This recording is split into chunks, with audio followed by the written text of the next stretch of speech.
Most killers have a motive: revenge, greed, jealousy, or impulse.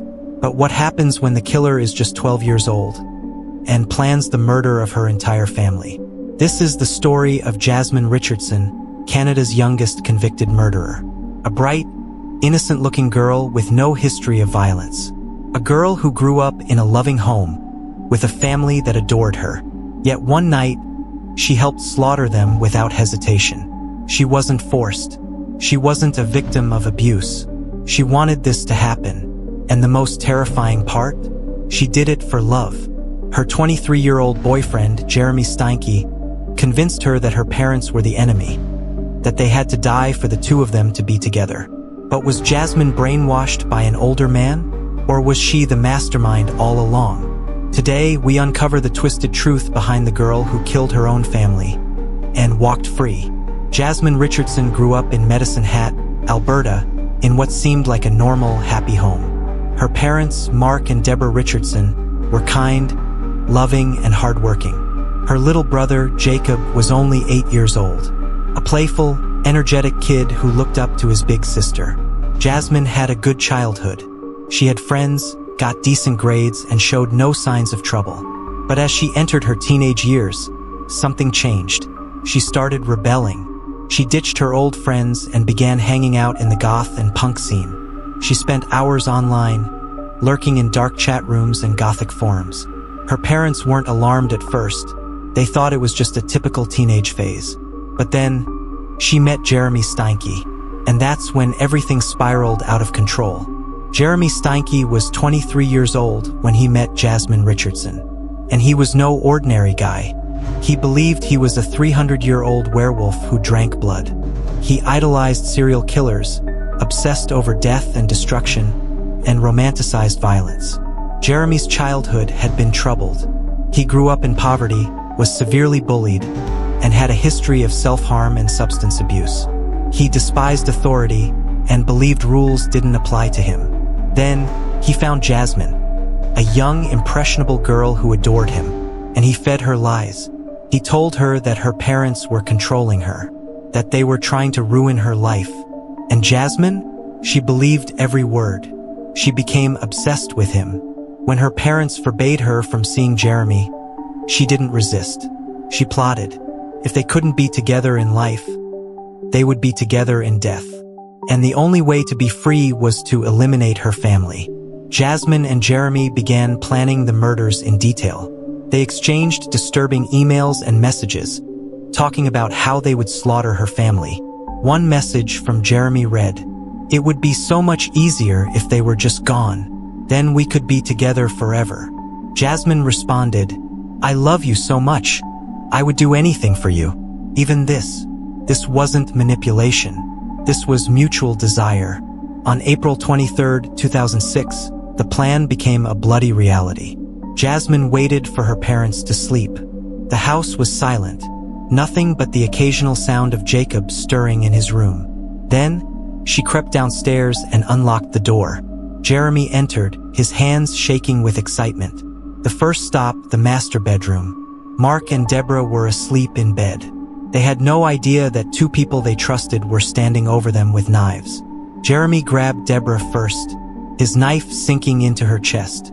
She screamed, waking Mark, who immediately leapt into action. A struggle broke out. Mark, fighting for his life, managed to punch Jeremy hard in the face, knocking him backward. But Jasmine? She just stood there, watching, not moving. Jeremy stabbed Deborah again, and again, her screams fading into gurgles. Mark tried to run, but Jeremy caught him and slashed his throat. Blood splattered against the walls, and then silence. But there was one more victim. The final kill, Jacob Richardson. Jasmine walked to her little brother's room. Jacob was awake now, shaking under the covers. His big sister stood in the doorway, a knife in her hand. His voice trembled. "Jasmine, what are you doing?" She didn't answer. Jacob begged for his life. "I'm scared. I don't want to die." And then, she killed him anyway. Her own brother. His tiny body lay crumpled, blood pooling around him. His last moments? Terror. betrayal, and pain. Jasmine didn't cry. She wiped off the knife and met Jeremy downstairs. They smiled. The job was done.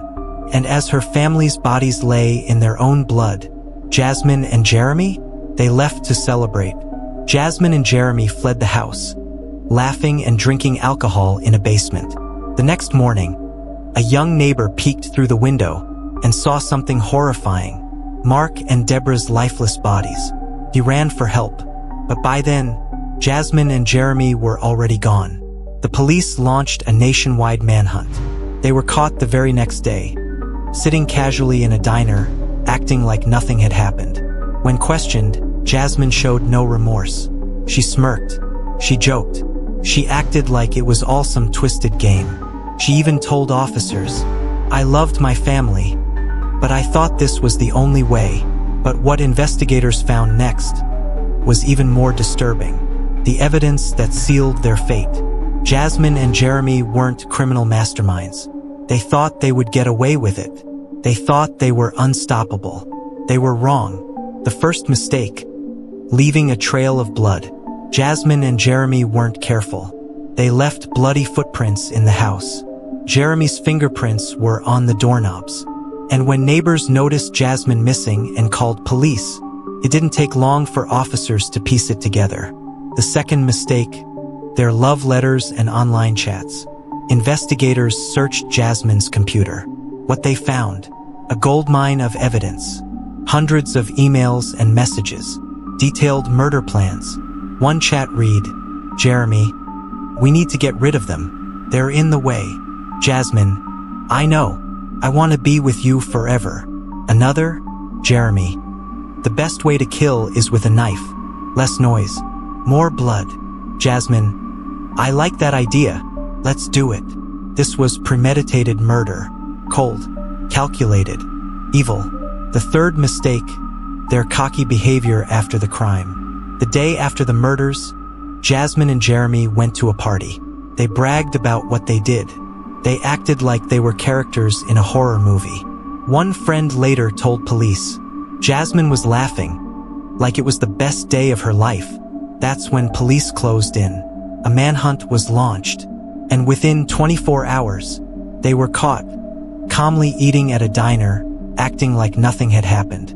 No remorse, no fear, just cold, empty smiles. When police arrested them, Jasmine smirked and asked, "Is it illegal to fall in love?"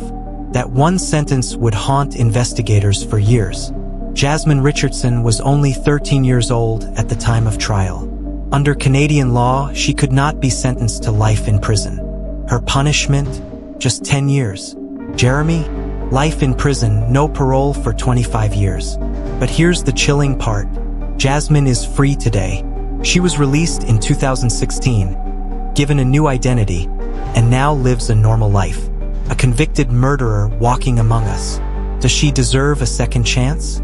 Or will she strike again? Let me know in the comments. Some killers are born, others are created. Jasmine Richardson? She was both.